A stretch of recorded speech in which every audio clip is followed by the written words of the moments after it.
তিস্তা নদীর পানি বাড়ায় নীলফামারী এবং লালমনিরহাটে নিচু এলাকা প্লাবিত হয়েছে। পানিবন্দী হয়ে পড়েছেন ৮০,০০০ মানুষ। তলিয়ে গেছে ফসলের মাঠ। ক্ষতিগ্রস্ত অনেক ঘরবাড়ি, রাস্তাঘাট ডুবে থাকায় ব্যাহত যোগাযোগ ব্যবস্থা।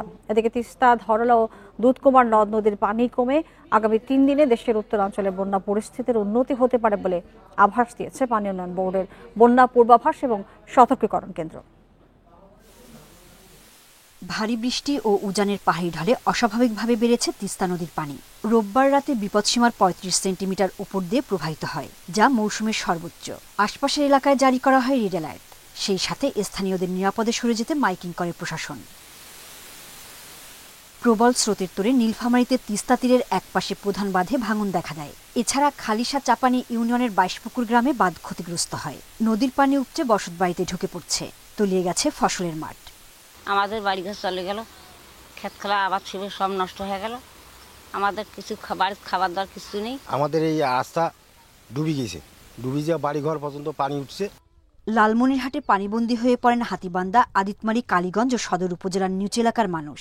তলিয়েছে রাস্তাঘাট ও আমনের ক্ষেত, ভেসে গেছে ঘেরের মাছ। শুকনো খাবারের সংকটে স্থানীয়রা। ফজরের দিকে দেখি যে আমাদের এলাকায় ভরপুর পানি পানি এসিয়া মনে করেন যে আমাদের ঘর তলে গেছে। চোখের ওপর পানি পানি খালি বাড়তে আছে। বাচ্চা কোচ্চা নিয়ে আমরা খুবই টেনশনে আছি, কোথায় যাই। দুর্গতদের সহায়তার জন্য প্রস্তুতির কথা জানিয়েছে প্রশাসন। ক্ষতিগ্রস্ত পরিবারগুলোর তালিকা তৈরি করে পৌঁছে দেওয়া হবে ত্রাণ। পানিবন্দী তাদের তালিকা তৈরি করা হচ্ছে এবং প্রশাসনের পক্ষ থেকে আমাদের পর্যাপ্ত ত্রাণের ব্যবস্থা আছে এবং আশ্রয়কেন্দ্র আছে। যদি প্রয়োজন হয় আমরা তাদেরকে আশ্রয়কেন্দ্রে নিয়ে যাবো এবং আমরা প্রয়োজনীয় সাপেক্ষে ত্রাণের ব্যবস্থা করব। প্রশাসন ও বিজিবির উদ্যোগে জেলার দুর্গত এলাকায় খোলা হয়েছে আশ্রয়কেন্দ্র। সোহেলি জাহান, ইন্ডিপেন্ডেন্ট নিউজ। উত্তরবঙ্গের বন্যা পরিস্থিতি নিয়ে আরো জানাতে লালমনিরহাট এবং নীলফামারী থেকে যুক্ত হয়েছেন সহকর্মীরা। শুরুতেই লালমনিরহাট থেকে জানাবেন সহকর্মী মাহফুজ রহমান। মাহফুজ, জানতে চাই যে এখন কি পরিস্থিতি, যেহেতু গ্রামগুলো প্লাবিত হয়েছে, কি পরিমাণ এলাকা প্লাবিত হয়েছে এবং প্লাবিত এলাকার মানুষদের আসলে কি অবস্থা?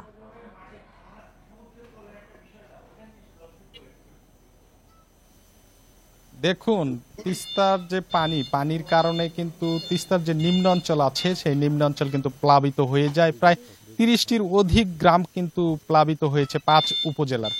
তো সবচেয়ে বেশি ক্ষতিগ্রস্ত যে পানিবন্দী হয়ে পড়েছে আদিতমারি এবং হাতীবান্ধা উপজেলায়। আমরা সকাল থেকে পানিবন্দী মানুষের খোঁজ খবর নিয়েছি, তাদের সাথে কথা বলে যেমনটি জেনেছি যে তারা খুব মানবতর জীবনযাপন করছেন। হুট করে পানি চলে আসার কারণে পঞ্চম দফায় যে তিস্তার পানি তাদের কিন্তু নাবিশ্বাস উঠে গেছে। তারা বলছেন যে তারা এই সমস্যার স্থায়ী সমাধান চান। আপনি নিশ্চয়ই ক্যামেরার চোখে দেখছেন যে আমি রয়েছি একটি প্লাবিত বাড়ির পিছনে, সেইখানে দেখানোর চেষ্টা করছি যে মাছের ঘের ইতিমধ্যে কিন্তু মাছ যে ৫ দফায় যে বন্যায় তার শেষ দফায় যতটুকু সম্বল ছিল সেটিও কিন্তু শেষ হয়ে গেছে। আমি একটু যদি জানাই যে এখানকার মানুষ কিন্তু বেশ মানবত জীবনযাপন করছে। তাদের যে বাড়ি ঘর আছে তারা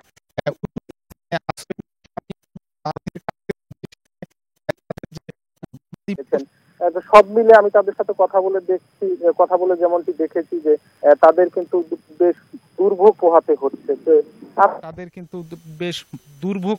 হচ্ছে। তো আমি এ ব্যাপারে কথা বলেছিলাম লালমনিরহাট জেলা প্রশাসক এইচ.এম. রকি ভাইদারের সাথে। তিনি আমাকে যেমনটি বলছেন যে বন্যার দুর্ভোগ কিন্তু কিছুটা কমে গেছে, অর্থাৎ পানি কিন্তু ৩০ সেন্টিমিটার যে ৩৫ সেন্টিমিটার উপরে ছিল সেটি কিন্তু কমে এখন ১০ সেন্টিমিটার নিচ দিয়ে প্রবাহিত হচ্ছে। তো সব মিলে তিস্তা ব্যারেজ এলাকায় কিন্তু পানি কমে গেলেও যে তিস্তার যে তীরবর্তী নিম্নাঞ্চল আছে সেই নিম্নাঞ্চলে কিন্তু এখনো দুর্ভোগ রয়েছে এবং দুর্ভোগ কিন্তু সন্ধ্যার পরে যদি পানি কিছুটা কমে যায় তাহলে হয়তোবা দুর্ভোগ পোহাতে হবে না। তো আমি এ ব্যাপারে কথা বলেছিলাম লালমনিরহাটের যে কৃষি বিভাগের উপপরিচালক আছেন, তিনি বলছেন যে কৃষি ক্ষেত্রে বেশ ৯০৫ হেক্টর জমি কিন্তু প্লাবিত হয়েছে। নিশ্চয়ই আপনার মাধ্যমে আমরা জানলাম। মাহফুজ, সঙ্গে থাকবেন। আমরা একটু নীলফামারীতে যেতে চাই, সহকর্মী আরফিনুল ইসলাম আছেন। আরফিনুল ইসলাম, আপনি জানাবেন যে নীলফামারীতে কি পরিমাণ গ্রাম প্লাবিত হয়েছে এবং মানুষজনের কি অবস্থা, কর্তৃপক্ষ থেকে কোনো ধরনের ব্যবস্থা আসলে নিচ্ছেন কিনা? উজান থেকে নেমে আসা ঝড়ে উত্তরের জেলা নীলফামারীর ডিমলা এবং জলঢাকা উপজেলার ১০ ইউনিয়নের ১৫টি গ্রামের প্রায় ১৫,০০০-এর মতো মানুষ পানিবন্দী শিকার হয়েছিল। তো আমরা যখন পানি উন্নয়ন বোর্ডের সাথে এই বিষয়টি নিয়ে কথা বলছিলাম, তারা আমাদেরকে জানিয়েছেন যে এটা ফ্ল্যাশ ফ্লাড বলে আখ্যায়িত করছিলেন। তারা বললেন যে গতকাল রাতে অতিরিক্ত পানি প্রবাহিত হওয়ার কারণে, যেখানে বিপদসীমার 35 সেন্টিমিটার উপর দিয়ে পানি প্রবাহিত হচ্ছিল এবং এর ফলশ্রুতিতে বিভিন্ন এলাকা প্লাবিত হয়ে গিয়েছিল। এমনকি ডিমলা উপজেলার খালিশা জাপানি ইউনিয়নের 22 পুকুর নামে একটি গ্রামে তিস্তা বেষ্টিত একটি বাঁধ চরম ক্ষতিগ্রস্ত হয় এবং পরবর্তীতে গভীর রাতেই এলাকাবাসী এবং পানি উন্নয়ন বোর্ডের সহযোগিতায় সেই বাঁধটি জিও ব্যাগ এবং বালুর তৈরি ব্যাগ দিয়ে তারা কোনো রকমে রক্ষা করতে পেরেছিল। অপরদিকে কালীগঞ্জ যৌথ বাঁধ নামে একটি বাঁধও ব্যাপক ক্ষতিগ্রস্ত হয়েছিল। ঠিক একইভাবে গবাদি পশু এবং মানুষ যখন বাড়িতে পানি উঠে তখন মানুষজন বাড়িতে আর থাকতে পারছিল না, তারা নিরাপদ স্থানে গিয়ে আশ্রয় নিয়েছিল। আবার পানি উন্নয়ন বোর্ড কেন এটিকে ফ্ল্যাশ ফ্লাড বলছে, এজন্য যে 24 ঘন্টা না পেরোতেই ঠিক এই মুহূর্তে আমরা যখন পানি উন্নয়ন বোর্ডের শীর্ষ কর্মকর্তাদের সাথে কথা বলছিলাম, পানি উন্নয়ন বোর্ডের কাছে নতুন কিছু নয়। প্রতি বছর বৃষ্টিতে অতিবৃষ্টি হলে পরে বিপদসীমার উপর দিয়ে পানি প্রবাহিত হয় এবং এই ঘটনা ঘটে। তারা আসলে এই বিষয়ে আগাম কোনো ব্যবস্থা নিয়েছে কিনা বা এই বিষয়ে তারা কি বলছে? তারা আমাদেরকে জানিয়েছে যে গতকাল যেখানে অনেক বেশি পরিমাণ পানি ছিল, আজকে এখন 15 সেন্টিমিটার নিচ দিয়ে প্রবাহিত হচ্ছে পানি এবং আগামী 2-1 ঘন্টার মধ্যে পানি আরো নিচ দিয়ে প্রবাহিত হবে। তো এই যে সাময়িক বন্যা হচ্ছে, আবার হচ্ছে যে কিছু সময়ের মধ্যেই পানি স্বাভাবিকভাবে প্রবাহিত হচ্ছে, যে কারণে পানি উন্নয়ন বোর্ড শুধু এতটুকুই বলছে যে আমরা নজর রাখছি এবং ক্ষতিগ্রস্তদের সার্বিক সহযোগিতার জন্য প্রস্তুত রয়েছি। জেলা প্রশাসন আমাদেরকে একই বক্তব্য দিয়েছে, কিন্তু আমরা যখন ভোগান্তির শিকার সাধারণ মানুষদের সাথে কথা বলছিলাম, তারা বলছিল যে এবার পঞ্চমবারের মতো মানুষ এই সাময়িক বন্যার সম্মুখীন হলো। তো তারা চায় যে তিস্তা নদী খনন করে তিস্তা মহাপরিকল্পনার যে আলোচনা চলছে এটার বাস্তবায়ন তারা চায়। এমনকি তারা এও বলছে যে এই সরকারের আমলেই যাতে তিস্তা মহাপরিকল্পনার কার্যক্রম শুরু করা যায়। তার কারণ তারা বলছে যে তারা যখন রাতের মধ্যে গতকাল রাতে যখন ঘুমিয়েছিল, সকালবেলা উঠে দেখে যে তাদের বাড়ি পানিতে তলিয়ে গিয়েছে, এমনকি তাদের যে ফসলের মাঠ সবকিছু পানির নিচে তলিয়ে গিয়েছে। তো তারা বলছে আমরা যে ফসল জমির মধ্যে রোপণ করেছি সেই ফসল আমরা ঘরে তুলতে পারবো কিনা আমরা নিশ্চিত নই এই তিস্তা নদীর এরকম আচরণের কারণে। কাজেই যদি তিস্তা মহাপরিকল্পনা বাস্তবায়ন করা যায় তাহলে আমরা একদিকে আপনাদের দুজনকে ধন্যবাদ আমাদেরকে এই বিষয়ে তথ্য দেওয়ার জন্য। শাপলা প্রতীক পেতে আইনি কোনো বাধা নেই, তাই আগামী নির্বাচনে এনসিপি শাপলা প্রতীক নিয়ে নির্বাচন করবে বলে জানিয়েছেন দলের উত্তরাঞ্চলের মুখ্য সংগঠক সার্জিস আলম। দুপুরে নাটোরে জেলা শাখার সমন্বয় সভায় কথা বলেন তিনি। নির্বাচন কমিশনের কাছে আগের যেসব প্রতীক রয়েছে সেগুলোর সাথে আরো নতুন কিছু প্রতীক যোগ করার আহ্বান জানান তিনি। যেসব প্রতীক মানুষের হাসির খোরাক যোগায় সেগুলো বাদ দেওয়া উচিত বলে জানান সার্জিস আলম। যে নির্বাচন কমিশন একটি দলকে তাদের পছন্দ মতো প্রতীক দিতে পারে না, তাদের উপর ভোট নিয়ে কিভাবে আস্থা রাখা যায় সেই প্রশ্নও তোলেন সার্জিস আলম।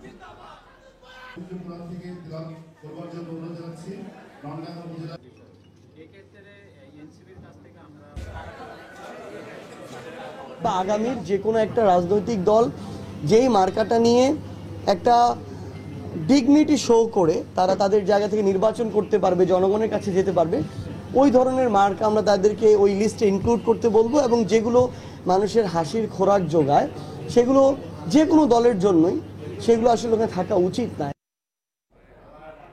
বগুড়ার শিবগঞ্জে পুলিশের কাছ থেকে কার্যক্রম নিষিদ্ধ উপজেলা আওয়ামী লীগের সাংগঠনিক সম্পাদক রেজ্জাকুল ইসলাম রাজুকে ছিনিয়ে নেওয়ার ঘটনায় 21 জনকে গ্রেপ্তার করা হয়েছে।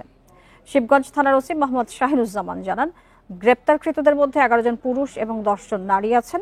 শনিবার রাতে হত্যাসহ 14 মামলার আসামি রাজুকে শিবগঞ্জ পৌর এলাকায় তার বাড়ি থেকে গ্রেপ্তার করার পর রাজুর সমর্থক এবং স্বজনরা পুলিশের 5 সদস্যের উপর হামলা করে তাকে ছিনিয়ে নিয়ে যায়।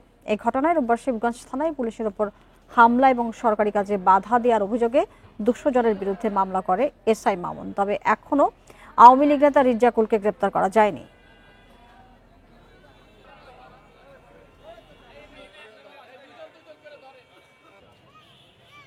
দুর্গা পূজার ছুটি শেষে আবার উৎসবমুখর রাজশাহী বিশ্ববিদ্যালয় ক্যাম্পাস। রাকসু নির্বাচনের প্রার্থীদের নিরলস প্রচারণায় জমজমাট রাবি ক্যাম্পাস। বিশ্ববিদ্যালয়ের পরিবহন মার্কেট, টুকিটাকি চত্বর সহ ক্যাম্পাসের বিভিন্ন স্থানে প্রচারণা চালান প্রার্থীরা। এ সময় শিক্ষার্থীদের বিভিন্ন সমস্যা সমাধানে কাজ করার আশ্বাস দেন তারা। তবে 16 অক্টোবর ভোট হওয়া নিয়ে শঙ্কায় শিক্ষার্থী এবং প্রার্থীরা। 29 সেপ্টেম্বর থেকে পূজার ছুটি এবং এর আগে শিক্ষক ও কর্মকর্তা কর্মচারীদের আন্দোলনের কারণে 1 সপ্তাহ বন্ধ ছিল বিশ্ববিদ্যালয়ের পাঠদান এবং প্রশাসনিক কার্যক্রম। পরে জরুরি সভায় রাকসু নির্বাচনের তারিখ পেছানোর সিদ্ধান্ত নেয় নির্বাচন কমিশন।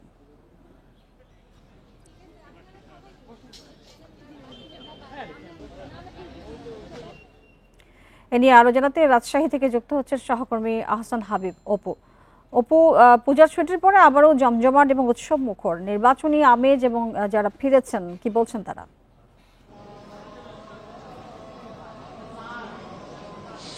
গতকালকে থেকেই মূলত ক্যাম্পাসে শিক্ষার্থীদের আসা শুরু হয়েছে। এরপর থেকে সময় যত যাচ্ছে নির্বাচনী আমেজ বাড়ছে। সবখানেই বিশ্ববিদ্যালয়ের ক্যাম্পাসের সবখানেই মূলত এখন রাকসু নির্বাচন নিয়েই আলোচনা। এইটা প্রার্থীদের মধ্যে যেমন এক ধরনের বাড়তি তৎপরতা আমরা দেখতে পাচ্ছি, সেই সাথে সাধারণ ভোটারদের মধ্যেও এটি নিয়েই মূলত এক ধরনের তৎপরতা, এক ধরনের তাদেরও জিজ্ঞাসা, তাদের প্রার্থী বাছাই করার যে কার্যক্রম মূলত তারা সেই কাজটি করছে সাধারণ ভোটাররা। রাজশাহী বিশ্ববিদ্যালয়ের বেশিরভাগ শিক্ষার্থী আবাসন না হওয়ার কারণে, এখানে আবাসিক হলে থাকার সুযোগ না পাওয়ার কারণে বেশিরভাগ শিক্ষার্থী থাকেন ক্যাম্পাসের বাইরে। আর মূলত পরীক্ষা বা ক্লাস থাকার সময়ই ক্যাম্পাসে তারা উপস্থিত হয়, যেহেতু সেই কারণে প্রার্থীরাও সেই অপেক্ষাটাই থাকেন যে কখন তারা ক্যাম্পাসের ভেতরে আসে। আর এর বাইরে যারা আবাসিক হলে থাকে তারা হলে হলে সেই প্রচারণা চলছে, এবং এখানে যারা প্রার্থী আছে তারা এই বিষয়টিকেও আমরা দেখতে পাচ্ছি যে প্রার্থীরা বলছেন, অনেকটাই আশ্বস্ত করছেন সাধারণ শিক্ষার্থীদের যে আগামী 16 তারিখে নির্বাচন হওয়ার বিষয়ে তারা আশাবাদী। এবং এই জন্য তারা সকল প্যানেল যারা আছে এখানে, সকল প্যানেলের পক্ষ থেকেই বলা হচ্ছে যে আগামী 16 তারিখে কোনোভাবেই নির্বাচন পেছানোর আর সুযোগ নেই। কারণ এইটি পেছানোর কোনো তৎপরতা অপতৎপরতা চললে তা বুঝতে হবে যে নির্বাচনটিকে বানচাল করার চেষ্টা করছে, এবং সেই তৎপরতা সফল হতে দেবে না বলে এখানে ছাত্রদল, ছাত্র শিবির সহ অন্যান্য যেসব প্যানেল আছে, সমন্বয়কদের প্যানেল, তাদের সবার পক্ষ থেকে এই দাবিটি করা হচ্ছে, এবং শিক্ষার্থীদেরও ভোটারদেরকেও সেই আশ্বস্ত করা হচ্ছে। বিশ্ববিদ্যালয়ের যেসব জায়গাগুলোতে এখানে ক্যাম্পাসের আমরা টুকিটাকি চত্বর আছে, এখানে পরিবহন চত্বর আছে, সবখানেই চায়ের স্টল থেকে শুরু করে যেখানেই যাচ্ছি সেই সবখানেই নির্বাচনী আমেজ, এবং প্রার্থীদের এই যে এখন দুপুরের পর খানিকটা অলস সময়, এখানেও আমরা যেগুলো দেখতে পাচ্ছি এক ধরনের অস্থিরতা ছাত্রছাত্রীদের মধ্যে নির্বাচনকে ঘিরে, সেটিকে ঘিরে পরিবেশ পরিস্থিতি ঘিরে বিশ্ববিদ্যালয় কর্তৃপক্ষ আসলে কি বলছে, কি ধরনের ব্যবস্থা তারা নিয়েছেন?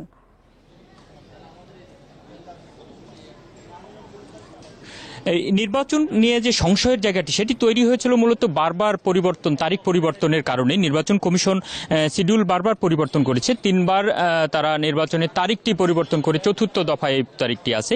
এই কারণেই মূলত এগুলো নিয়ে আলোচনাটা আসছে। তবে বিশ্ববিদ্যালয় প্রশাসন এবং নির্বাচন কমিশন এখন যেটি বলছেন যে তারা নির্বাচন আগামী 16 তারিখে নির্বাচন না হওয়ার মতো কোনো পরিবেশ হবে না বলে তারা আশ্বস্ত করতে চাই। এই ক্ষেত্রে তারা বলছেন যে যারা মূলত আন্দোলনরত শিক্ষক কর্মচারী ছিল তাদের সাথে বিশ্ববিদ্যালয় প্রশাসন কথা বলেছে, আর বিশ্ববিদ্যালয় প্রশাসন তাদের সাথে কথা বলার প্রেক্ষিতে নির্বাচন কমিশনকে আশ্বস্ত করেছে যে আগামী 16 তারিখ এই রাকসু নির্বাচন করার ব্যাপারে তাদের সব ধরনের প্রস্তুতি আছে, এবং তাদের শিক্ষক কর্মচারীদের পক্ষ থেকেও আশ্বস্ত করা হয়েছে যে এটি বাধাগ্রস্ত হওয়ার কোনো সম্ভাবনা নেই। আহসান হাবিব, অপু, আপনাকে অনেক ধন্যবাদ আমাদের সাথে যুক্ত হয়ে বিষয়ে তথ্য দেওয়ার জন্য। রাকসু নির্বাচন পরিচালনায় প্রায় 350 কর্মকর্তা নিয়োগের প্রক্রিয়া শুরু হয়েছে। এছাড়া শৃঙ্খলা রক্ষা এবং অন্যান্য কাজ তদারকি করবে রোভার স্কাউট এবং বিএনসিসির শতাধিক সদস্য। তবে আলোচনা ছাড়াই নির্বাচন পরিচালনা কর্মকর্তা নিয়োগে নির্বাচন কমিশনের উদ্যোগে অসন্তুষ্ট বিভিন্ন ছাত্র সংগঠন সমর্থিত প্যানেলের প্রার্থীরা। 15 অক্টোবর চট্টগ্রাম বিশ্ববিদ্যালয় কেন্দ্রীয় ছাত্র সংসদ চাকসু নির্বাচন ঘিরে চলছে জমজমাট প্রচারণা। পাশাপাশি প্রস্তুতি নিচ্ছে নির্বাচন কমিশন। কেন্দ্রীয় ও মাঠ পর্যায়ে জনবল নিয়োগের প্রক্রিয়া শুরু করেছে কমিশন। এরই মধ্যে বিভিন্ন স্তরে 280 জন কর্মকর্তা, 65 জন তৃতীয় শ্রেণীর কর্মকর্তা ছাড়াও রোভার স্কাউট ও বিএনসিসির সদস্য চেয়ে বিভিন্ন বিভাগ ও কর্তৃপক্ষকে চিঠি দিয়েছে কমিশন। নেওয়া হয়েছে প্রশিক্ষণের উদ্যোগও। সবগুলোকে অ্যাকুমুলেট করে আমরা যেখানে মনে করব যাকে দিলে আমাদের কার্যটা প্রপারলি সম্পাদন হবে, আমরা তাদেরকে অ্যাপয়েন্টমেন্ট দিব, তাদের জন্য একটা ট্রেনিং করব। তবে নিরপেক্ষতা নিশ্চিতের স্বার্থে আলোচনা করে জনবল নিয়োগ করা উচিত ছিল বলে মনে করেন বিভিন্ন ছাত্র সংগঠন ও প্রার্থীরা। কারা দায়িত্ব পাচ্ছেন সে বিষয়ে প্রার্থীদের জানানোর দাবি তাদের। কমিশনারের বাদে বাকি যারা আছেন সংশ্লিষ্ট বা কাদেরকে নেওয়া হচ্ছে স্পষ্ট করে প্রশাসন এখনো কোনো কিছু আমাদেরকে জানায়নি, পরামর্শ নেওয়ার মতো কোনো উদ্যোগ ওনারা গ্রহণ করেনি। এই কমিশনকে সুষ্ঠু নিরপেক্ষ করে গড়ে তোলার জন্য প্রার্থীদের প্রায়োরিটি দিতে হবে। প্রয়োজনে বারবার বসতে হবে প্রার্থীরা কি চায় এবং নির্বাচন কমিশনে কারা অন্তর্ভুক্ত হচ্ছে, কারা নির্বাচন পরিচালনা করবে, আমরা সেটা জানা দরকার। নির্বাচন প্রক্রিয়াটাকে নিরপেক্ষ পক্ষপাতী রাখার ক্ষেত্রে প্রশাসনের ভূমিকা আরও জোরদার হওয়া উচিত বলে আমরা মনে করি। কারণ হচ্ছে আমাদের সংগঠনগত জায়গা থেকে আমরা বিভিন্ন রকম দাবি জানিয়েছি নির্বাচন কেন্দ্রে, কিন্তু প্রশাসন থেকে এখনো পর্যন্ত সেসব ক্ষেত্রে কোনো সদুত্তর আমরা পাইনি। চাকসু নির্বাচনে হল ও কেন্দ্রীয় সংসদ মিলে মোট প্রার্থী 908 জন। স্বাস্থ্য, আবাসন, পরিবহন। অনুপম শীল, ইন্ডিপেন্ডেন্ট নিউজ, চট্টগ্রাম। 13 বছরেও শেষ হয়নি খুলনার নতুন কারাগার নির্মাণের কাজ। 2 দফায় প্রকল্প সংশোধন, 5 দফায় মেয়াদ বৃদ্ধি এবং খরচ দ্বিগুণ বাড়লেও রয়েছে অসম্পূর্ণতা। বিদ্যুৎ এবং পানির সংযোগে সমস্যা রয়েছে, মাটি ভরাট কাজও শেষ হয়নি। গণপূর্ত বিভাগ বলছে দ্রুত কাজ শেষ করে নতুন কারাগারের ভবনগুলো হস্তান্তর করা হবে। খুলনায় নতুন জেলা কারাগার নির্মাণ প্রকল্প একনিক সভায় অনুমোদন হয় 2011 সালে। পরের বছরই খালাসির মোড়ে প্রায় 30 একর জমিতে নির্মাণ কাজ শুরু হলেও এখনও শেষ হয়নি। বিনোদন কেন্দ্র, লাইব্রেরি, স্কুল, লন্ড্রি, হাসপাতাল ও নারীদের ডে কেয়ার সেন্টার সহ নানা ব্যবস্থা আছে এই প্রকল্পে। প্রশাসনিক ও কারারক্ষীদের জন্য আবাসিক ভবন মিলিয়ে 52টি স্থাপনা তৈরি হলেও 21টি বুঝিয়ে দেওয়ার প্রক্রিয়া চলছে। তবে বিদ্যুৎ ও পানির সংযোগে সমস্যা আছে, মাটি ভরাটের কাজও শেষ হয়নি। যে 21টা স্থাপনা আমরা বুঝে নেওয়ার জন্য কাজ করতেছি, সেখানে কিছু কিছু ত্রুটি বিচ্যুতি আছে। এই কাজগুলা ওনাদেরকে দেওয়া হয়েছে, ওনারা জানিয়ে দেওয়া হয়েছে, চিঠি দেওয়া হয়েছে, ওনারা কাজগুলো করতেছেন। গণপূর্ত বিভাগ বলছে ভবনগুলো প্রায় 1 বছর আগে নির্মাণ করা হয়েছে। ব্যবহার না হওয়ায় কিছু ত্রুটি থাকলে তা সংস্কার করা হচ্ছে। প্রায় 1 বছর হলো কাজ শেষ হয়ে গেছে, কিন্তু আসলে ব্যবহার না হওয়ার কারণে বিভিন্ন জায়গায় কিছু সামান্য ত্রুটি বিচ্যুতি থাকতে পারে। সেগুলো আমরা প্রতিটা ভবনের প্রতিটা জায়গায় যে আমরা নির্দিষ্ট করে এগুলা সমাধান করে আমরা প্রত্যাশা সংস্থার নিকট হস্তান্তর শুরু করছি। খুলনা জেলা কারাগার নির্মাণ প্রকল্পের প্রাথমিক খরচ ধরা হয় 144 কোটি টাকা। কয়েক ধাপে 5 বছর সময় বাড়ানোর পাশাপাশি ব্যয় বেড়ে দাঁড়িয়েছে 288 কোটি টাকা। Independent news. বিআরটি প্রকল্পের অব্যবস্থাপনা এবং দীর্ঘসূত্রিতার প্রতিবাদে গাজীপুরের টঙ্গীতে মানববন্ধন হয়েছে। বেলা 11টার দিকে টঙ্গীর কলেজ গেট এলাকায় এই কর্মসূচি পালন করেন এলাকাবাসী। এ সময় বক্তারা বলেন, কাজের দীর্ঘসূত্রিতার কারণে গাজীপুরবাসীর গলার কাঁটা হয়ে দাঁড়িয়েছে বিআরটি প্রকল্প। ফ্লাইওভার এবং স্টেশন এলাকায় মাদক সেবীদের সমাগম আর ছিনতাইকারীদের দৌরাত্মে নাজেহাল মানুষ। এছাড়া প্রতিনিয়ত ঘটছে দুর্ঘটনা। সড়কের পাশে খোলা ও অরক্ষিত ম্যানহোল ঝুঁকি বাড়িয়েছে। জনদুর্ভোগ লাঘবে দ্রুত বিআরটি প্রকল্পের কাজ শেষ করার দাবি জানিয়েছেন তারা।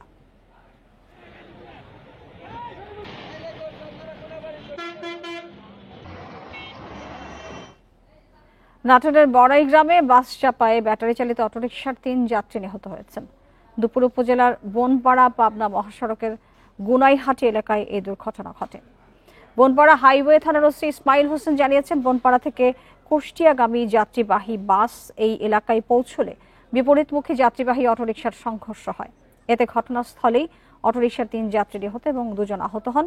আহতদের উদ্ধার করে স্থানীয় হাসপাতালে ভর্তি করা হয়েছে। তবে নিহতদের পরিচয় এখনো পাওয়া যায়নি। বাসটি আটক করা হলেও চালক এবং হেলপার পালিয়ে গেছেন।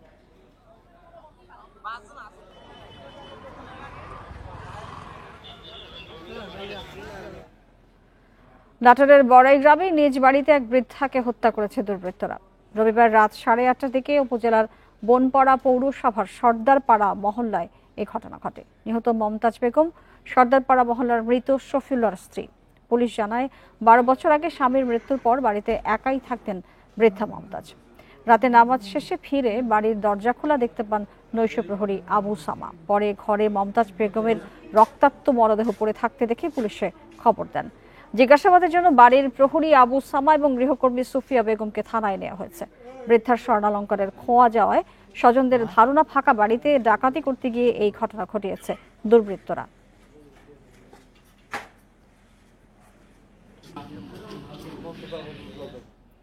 নেত্রকোনার মদনে পূর্ব বিরোধের জেরে এক কৃষককে পিটিয়ে হত্যার অভিযোগ উঠেছে প্রতিপক্ষের বিরুদ্ধে। রোববার রাতে ফতেহপুর ইউনিয়নের রুদ্রশ্রী গ্রামে এই ঘটনা ঘটে। নিহত হারুন চৌধুরী উপজেলার তিয়শ্রী ইউনিয়নের শিবপাশা গ্রামের বাসিন্দা। পুলিশ জানায়, হারুন চৌধুরীর সঙ্গে পাশের রুদ্রশ্রী গ্রামের শাহাবুদ্দিনের মধ্যে বিরোধ চলছিল। রোববার কৃষি জমিতে শ্রমিকের খোঁজে রুদ্রশ্রী গ্রামে গেলে হারুনকে মারধর করে শাহাবুদ্দিন এবং তার সহযোগীরা। আহত অবস্থায় হারুনকে উদ্ধার করে মদন উপজেলা স্বাস্থ্য কমপ্লেক্সে নিয়ে গেলে চিকিৎসক তাকে মৃত ঘোষণা করেন। মদন থানার ওসি জানান, নিহতের শরীরে আঘাতের চিহ্ন আছে। পরিবারের পক্ষ থেকে অভিযোগ পেলে পরে আইনি ব্যবস্থা নেওয়া হবে বলেও জানান তিনি।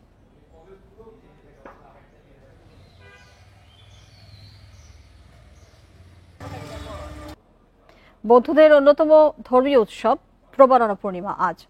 বৌদ্ধ সম্প্রদায়ের দ্বিতীয় বৃহত্তম ধর্মীয় উৎসব আশ্বিনী পূর্ণিমা নামেও পরিচিত। বৌদ্ধদের মতে প্রবরণা আত্মশুদ্ধি এবং অশুভকে বর্জন করে সত্য এবং সুন্দরকে বরণের অনুষ্ঠান। এদিন গৌতম বুদ্ধ নিজ ধর্ম প্রচারের জন্য তার ভিক্ষু সংঘকে নির্দেশ দিয়েছিলেন। ভিক্ষুদের ত্রৈমাসিক বর্ষাবাসের সমাপ্তিও হয় এই দিনে। প্রবরণা পূর্ণিমা উপলক্ষে আজ সারা দেশে থাকছে নানা ধর্মীয় অনুষ্ঠান। বৌদ্ধ বিহারগুলোতে প্রভাত ফেরি, পবিত্র ত্রিপিটক পাঠ থেকে শুরু করে আলোচনা, বুদ্ধ কীর্তন, ফানুস উড়ানো সহ বিভিন্ন আয়োজন থাকছে।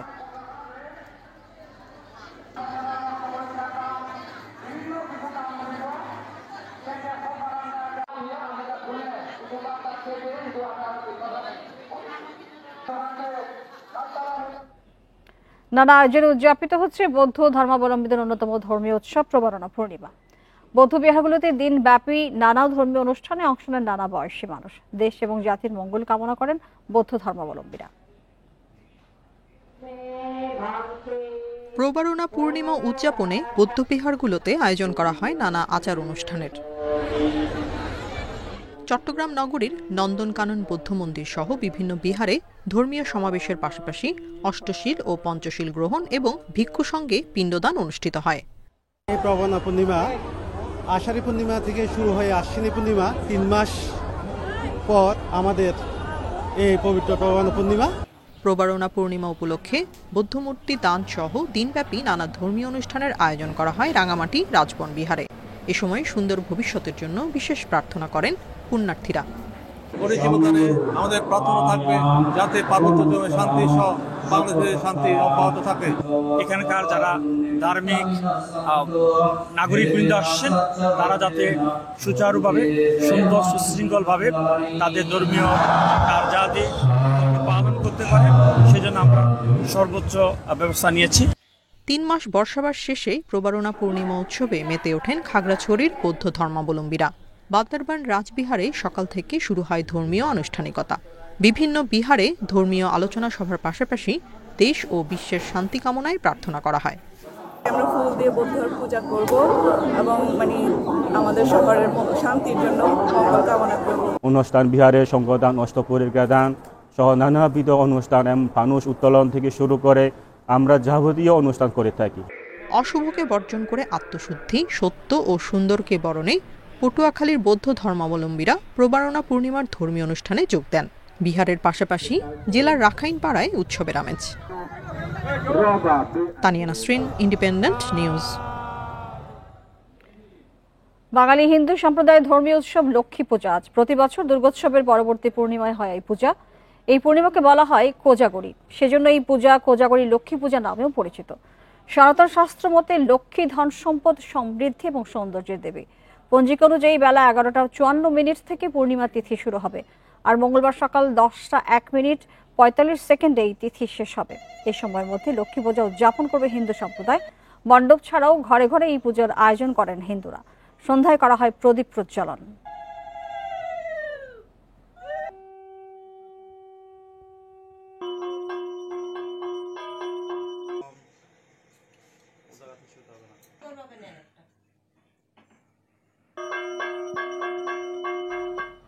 ঝালকাঠির রাজাপুরে মা ইলিশ ধরার অপরাধে 3 জেলেকে 1 মাসের কারাদণ্ড দিয়েছে ভ্রাম্যমাণ আদালত। রোববার মধ্যরাতে নিয়ামত এবং পালট এলাকায় অভিযান চালায় উপজেলা নির্বাহী কর্মকর্তা রিফাত আরা মৌরির নেতৃত্বে ভ্রাম্যমাণ আদালত। এ সময় মা ইলিশ ধরার দায়ে জেলে মাহফুজ শিকদার, শাহিন আকন এবং মারুফ হোসেনকে আটক করা হয়। পরে তাদের 1 মাসের কারাদণ্ড দেয় ভ্রাম্যমাণ আদালত। মা ইলিশ রক্ষায় অভিযান অব্যাহত থাকবে বলে জানায় প্রশাসন।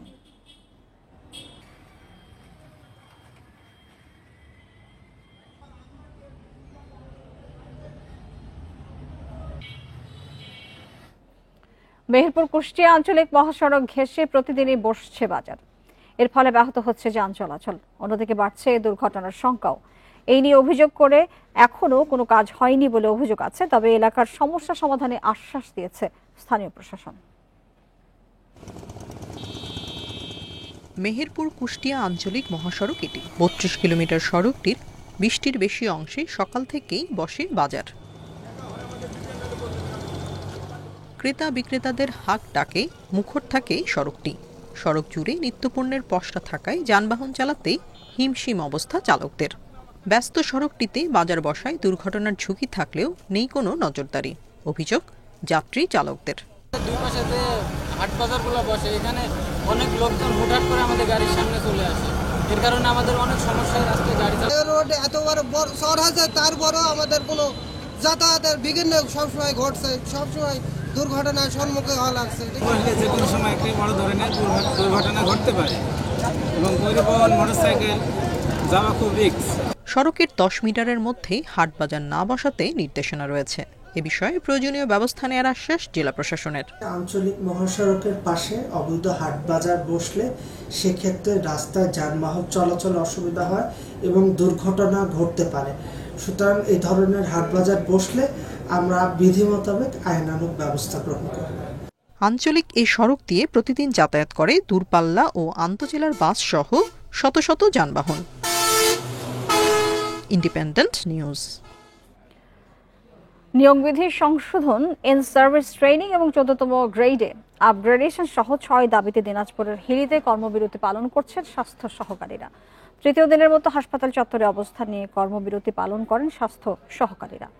ইপিআই টিকাদান কেন্দ্র এবং আসন্ন টিসিবি টিকাদান ক্যাম্পেইন সহ সকল কর্মকাণ্ড থেকে বিরত থেকে এই কর্মবিরতি পালন করছেন তারা। দাবি পূরণ না হওয়া পর্যন্ত আন্দোলন চলবে বলে জানিয়েছেন আন্দোলনকারীরা।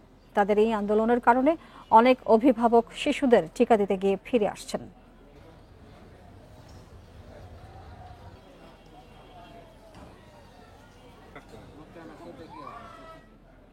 ইসলামী ব্যাংক সহ বিভিন্ন ব্যাংকে অবৈধ নিয়োগ বাতিল করে মেধাভিত্তিক নিয়োগের দাবিতে দেশের বিভিন্ন জেলায় মানববন্ধন হয়েছে। সকালে বরিশাল নগরীর অশ্বিনী কুমার হলের সামনে মানববন্ধন করে ইসলামী ব্যাংক গ্রাহক ফোরাম মেধা এবং দক্ষতার ভিত্তিতে জনবল নিয়োগের দাবি জানান তারা। একই দাবিতে মানববন্ধন হয়েছে পিরোজপুরে। এসালামের অবৈধ নিয়োগ বাতিলে দাবি জানান বৈষম্য বিরোধী চাকরি প্রত্যাশী পরিষদ এবং ইসলামী ব্যাংক গ্রাহক ফোরাম। নাটোরে মানববন্ধন থেকে নিয়োগ বাতিলের পাশাপাশি পাচার হওয়া অর্থ ফিরিয়ে আনতে সরকারের হস্তক্ষেপ চান তারা। একই দাবিতে মানববন্ধন হয়েছে বাগেরহাট, চাঁদপুর এবং ফরিদপুরে।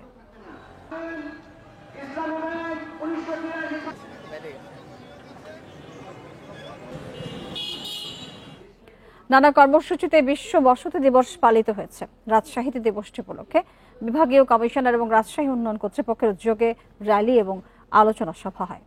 র্যালিটি বিভিন্ন সড়ক ঘুরে বিভাগীয় কমিশনারের কার্যালয়ে এসে শেষ হয়। পরে সেখানে আলোচনা সভা অনুষ্ঠিত হয়।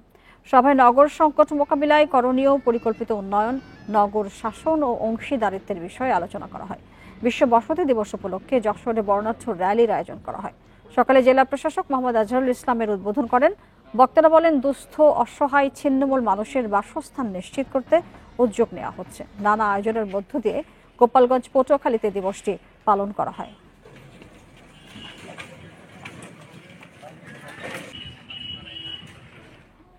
খাগড়াছড়ি জেলার পানছড়ি এলাকার জঙ্গল থেকে একটি পিস্তল, একটি ম্যাগাজিন সহ বেশ কিছু ধারালো অস্ত্র উদ্ধার করা হয়েছে। ভোরে এই অভিযান চালায় সেনাবাহিনী। আইএসপিআর জানিয়েছে, ভোর আনুমানিক ৫টায় পানছড়ির যুবনেশ্বর পাড়া এলাকায় গভীর জঙ্গলে ইউপিডিএফ এর একটি গোপন আস্তানায় অভিযান চালানো হয়।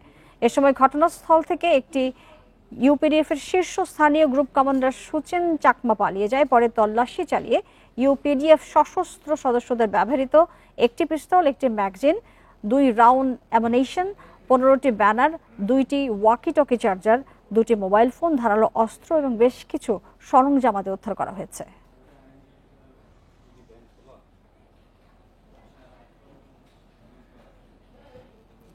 ঢাকা বরিশাল নৌপথে আবারও চালু হচ্ছে ঐতিহ্যবাহী প্যাডেল স্টিমার পিএস মাহসুদ। চলতি মাসের শেষ থেকে যাত্রা শুরু করবে এই নৌযান। সপ্তাহে চলবে 2 দিন। এর মধ্যে শেষ হয়েছে সংস্কার কাজ। এতে খরচ আনুমানিক 2.5 কোটি টাকা। বিআইডব্লিউটিসি বলছে, রাষ্ট্রীয় মালিকানাধীন বাকি 3টি স্টিমারও সংস্কার করা হয়েছে। 18 শতকের শেষ দিকে ব্রিটিশদের হাত ধরে এই অঞ্চলে শুরু হয় স্টিমার চলাচল। সে সময় কলকাতা থেকে সুন্দরবনের ভেতর দিয়ে চাঁদপুর হয়ে নারায়ণগঞ্জে পৌঁছাতো প্যাডেল স্টিমার। নদী প্রধান অঞ্চলে সহজ, নিরাপদ ও কম ভাড়ার কারণে জনপ্রিয় হয়ে ওঠে এ সার্ভিস, যা চলে বহু বছর। তবে 2022 সালে এসে যাত্রী সংকট ও আর্থিক লোকসানের মুখে বন্ধ হয়ে যায় প্যাডেল স্টিমার। 3 বছর পর আবারও চালু হচ্ছে ব্রিটিশ আমলের প্যাডেল স্টিমার মাহসুদ। এরই মধ্যে শেষ হয়েছে সংস্কার কাজ। সংশ্লিষ্টরা বলছেন, আপাতত সপ্তাহে 2 দিন ঢাকা বরিশাল রুটে ঘন্টায় 12 নটিক্যাল মাইল গতিতে চলবে নৌযানটি। ফেভার ডিসপেপার আছে স্রোতের, যদি ফেভারে চলে যায় তাহলে 8 নটিক্যাল মাইল দিয়ে 10 নটিক্যাল মাইল চলবে পার আওয়ারে, আরও বেশি চলবে। আর যদি ডিসপেপারে যাই তাহলে 5 থেকে 7 নটিক্যাল মাইল চলবে। বরিশালে যাইতে প্রায় 1500 লিটারের মতন তেল খরচ হবে যেতে, 14 থেকে 1500 লিটার, যেতে আইতে 3000 লিটারের মতন খরচ হবে। তবে এক্স্যাক্টলি এভাবে না, অনেক দিন যাওয়া আসা হয় না, টাইম সেট করবে, টাইমের উপরে এটা নির্ভর করে আমরা কত টাইমে যাচ্ছি। পিএস মাহসুদের বয়স 100 বছর। নির্মাণ করা হয় 1928 সালের কলকাতার গার্ডেন রিজ ওয়ার্কশপে। স্টিমারটির পুরানো রূপ ধরে রেখেই করা হয়েছে সংস্কার, এতে যাত্রীরা পাবেন ঐতিহ্যের ছোঁয়া। 100 বছরের পুরাতন জাহাজ, এবং এই জাহাজের মধ্যে এখন পর্যন্ত আমরা যে পুরাতন যেই আমাদের সংস্কৃতিগুলো এখানে আমরা এখন পর্যন্ত ধরে রেখেছি। এখানকার যে আপনার ক্যাবিনগুলো, আপনার ডেক এখনও উডের, এবং এই যে আমাদের যেসব যাত্রীরা এখানে ভ্রমণ পিপাসু যারা যাত্রী আছেন, তারা এখানে যখন ভিজিট করবেন, তারা সেই পুরাতন যেই আপনার এই কি বলে এটাকে ঐতিহ্যটা, তারা এটা ফিল করতে পারবে। চলতি মাসে চালু হচ্ছে স্টিমার, তবে এখনো নির্ধারণ হয়নি ভাড়া। আল আমিন হোসেন, ইন্ডিপেন্ডেন্ট নিউজ, ঢাকা। আর এই ছিল আজকে সমগ্র বাংলাদেশে। আরো বিস্তারিত জানতে চোখ রাখুন ফেসবুক, ইউটিউব এবং এক্সে। ধন্যবাদ সবাইকে সাথে থাকার জন্য।